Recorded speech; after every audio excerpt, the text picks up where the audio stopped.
اکثر کئی مسلمان کہتے ہیں یہ قرآن مجید صرف عالم لوگ، صرف عالم علماء قرآن شریف کو سمجھ کے پڑھنا چاہیے.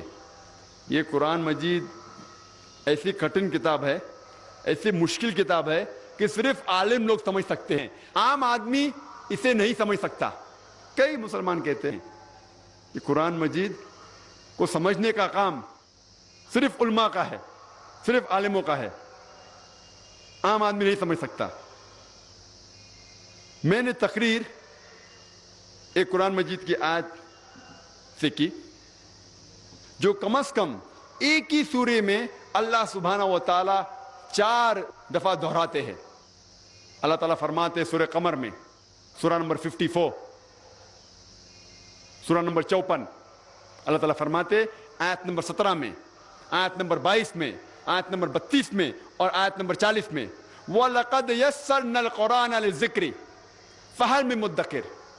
ہم نے قرآن آپ کے لیے آسان بنایا، آپ سمجھ سکے اسے، آپ اسے یاد رکھ سکے.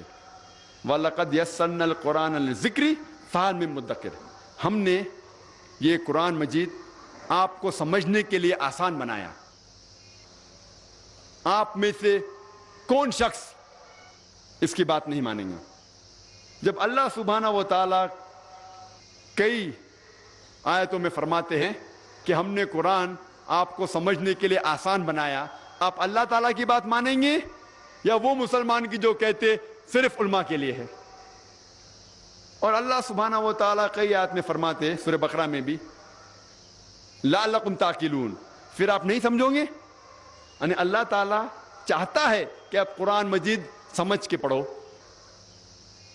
لیکن اللہ سبحانہ و تعالیٰ اس کے ساتھ میں یہ بھی فرماتے ہیں سورہ نحل میں، سورہ نمبر 16 آیت نمبر 43 میں، اور سورہ انبیاء سورہ نمبر 21 آیت نمبر 7 میں اللہ تعالیٰ فرماتے فَاسْأَلُوا أَهْلَ الذِّكْرِ إِن كُنتُمْ لَا تَعْلَمُونَ.